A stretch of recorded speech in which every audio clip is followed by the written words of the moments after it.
Les petits ruisseaux font les grands océans.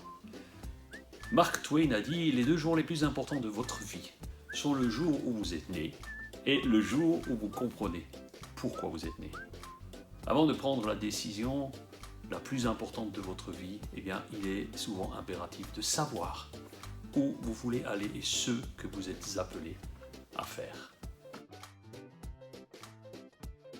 Mon nom est Serge Herbrecht et je suis pasteur à l'église bi-chrétienne de Saint-Dié-des-Vosges. Mon but est de vous aider à faire grandir votre soif de grandir parce qu'il n'est jamais trop tard pour changer et trouver le chemin vers votre destinée.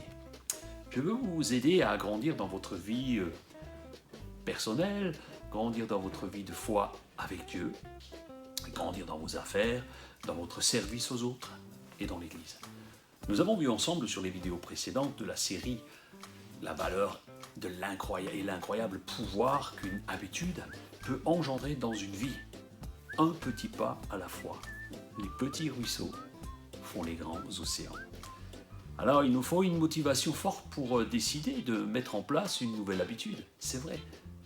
Et j'ai décidé de vous aider au travers de cette formation parce que je sais combien c'est difficile de prendre une nouvelle habitude et de la mettre en place durablement. Alors pour certains, ça peut être une vraie révolution parce que vous n'avez pas l'habitude de prendre de nouvelles habitudes.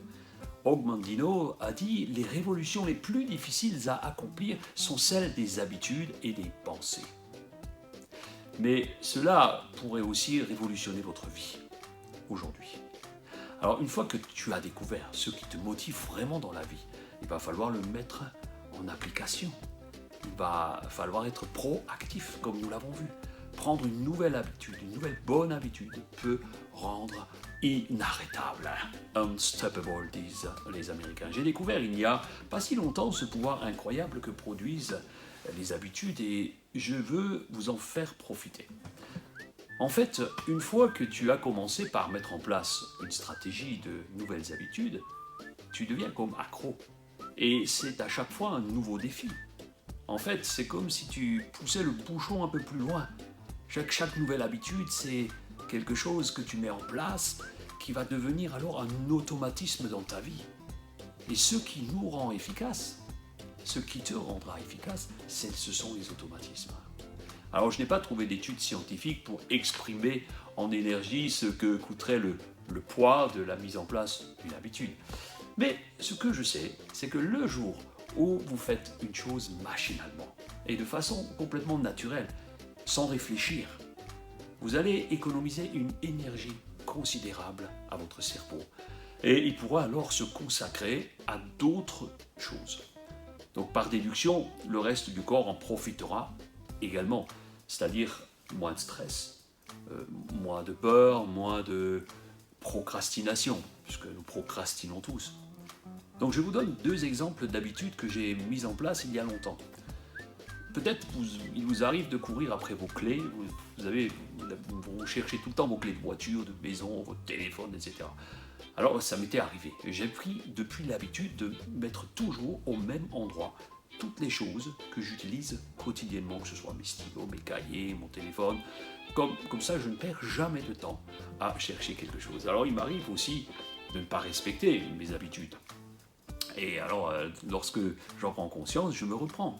Vous savez, je ne suis pas parfait. Et nous verrons dans une prochaine vidéo quels sont les obstacles aux habitudes. Oh oui, il y a des obstacles aux habitudes. Alors en fait, j'ai pris des habitudes et des réflexes qui deviennent tellement machinales que je n'y pense même plus et que si je ne les pratique pas, si je ne les fais pas, eh bien c'est comme s'il me manquait quelque chose.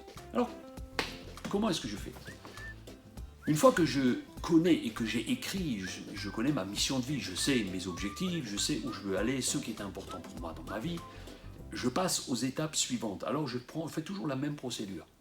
Je prends toujours soin de ce que les nouvelles habitudes, que je n'enfreigne pas sur mes valeurs chrétiennes ou mes valeurs auxquelles je ne souhaite pas discuter. Donc j'identifie les choses et ce que je fais tous les jours, des choses machinales, des choses récurrentes et qui sont consommateurs très chronophages et souvent d'énergie aussi. Et alors j'essaye de trouver une solution pour réduire les pertes de temps Et cela passe par des choses extrêmement banales. Je procède par ordre de grandeur. D'abord, je cherche à gagner sur ce que j'ai de plus précieux. Premièrement, c'est notre temps, votre temps. C'est ce que vous avez de plus précieux. En moyenne, nous avons tous une espérance de vie de 80, 82, 85 ans en moyenne. C'est-à-dire environ 30 000 jours que Dieu nous donne, plus ou moins, à passer sur la terre. Nous voulons donc les utiliser à bon escient. Si je vous enseigne cela, c'est aussi parce que la Bible nous encourage à racheter le temps. Dans Éphésiens, il nous est bien dit, rachetez le temps parce que les jours sont mauvais. Ensuite, je cherche aussi de la valeur économique. Je prends tout le temps, j'analyse et c'est toujours en rapport avec mon style de vie, vous devez faire ça, et aussi mes objectifs, vos objectifs. Donc, vous seriez peut-être surpris sur les petites choses auxquelles je m'intéresse et auxquelles je m'attarde. Ce que tu fais tous les jours produit un résultat pour toujours. Nous avons plusieurs messages dans la parole de Dieu qui nous enseignent la bonne gestion des biens, du temps et de l'argent. La parabole des talents en est un exemple flagrant. Une fois que tu as identifié ce que tu veux changer, ce que tu fais tout le temps, ça ne te prend pas beaucoup de temps. Il te suffit après simplement de te regarder faire, de réfléchir comment est-ce que je fais, parce qu'on est tellement machinal dans nos habitudes. Alors voici un exemple banal, une habitude que j'ai mise en place depuis environ 3 ans. Je suis un buveur de tisane et de thé, j'en bois beaucoup, 1,5 litre par jour en moyenne. Et c'est pourquoi vous me voyez toujours me promener avec mon mug depuis des années. Et avant... c'est bon. Alors, avant j'ai acheté des petits sachets comme ça, là, comme ceux-là, qui coûtent une blinde. Hein. Ça coûte une blinde et vous regardez le prix au kilo, vous allez tomber à la renverse. C'est qualitativement, c'est franchement pas terrible, pour ne pas dire que c'est parfois mauvais. Donc ce que je faisais, je chauffais l'eau dans ma bouilloire, comme vous faites tous, et souvent beaucoup trop, gaspillage d'énergie, gaspillage d'eau, etc. Donc ensuite, je recommençais 4, 5, 6 fois par jour pour ma tasse, mon mug, et je mettais mon petit sachet dedans. Donc j'avais donc identifié une habitude qui n'avait rien de mauvais en soi, mais qui me coûtait très cher à l'année. Et c'est quelque chose, parce que c'est quelque chose de récurrent, je devais donc trouver une solution et en changer. Alors j'ai d'abord décidé d'acheter de la tisane en vrac, ou mieux, d'en prendre dans notre jardin, que nous séchons nous-mêmes, de la menthe, nous avons du thym, du romarin, nous avons un beau tilleul en bas de chez nous, on a également de la citronnelle, etc. Toutes ces choses qui poussent tout seuls, c'est bien meilleur et c'est gratuit. Donc ensuite, j'ai cherché le bon dosage pour ma journée, et je chauffe alors dans une bonne vieille casserole, pour infuser tout cela d'un seul coup. Et ensuite, je n'ai plus qu'à remplir mon mug, et je gagne ainsi beaucoup de temps et d'argent tout au long de l'année. Ce que tu fais tous les jours produira un résultat pour toujours. Vous pouvez appliquer cette méthode, vous savez, à toutes les petites tâches quotidiennes et je vous garantis que vous serez surpris des résultats parce qu'il y en a beaucoup. Les petits ruisseaux font les grands océans. La prochaine fois que nous nous verrons, nous regarderons ensemble à comment mettre en place des bonnes habitudes pour votre vie spirituelle et relationnelle. Je veux vous aider à grandir dans tous les domaines de votre vie, comme je le dis. Donc pensez à vous abonner à cette chaîne YouTube et cliquez sur la petite cloche pour être informé à chaque fois que nous publions quelque chose. C'est tous les samedis maintenant, on compte sur vous, soyez là. Donc visitez aussi le site internet de l'église vie-chrétienne.fr pour découvrir de nouvelles ressources.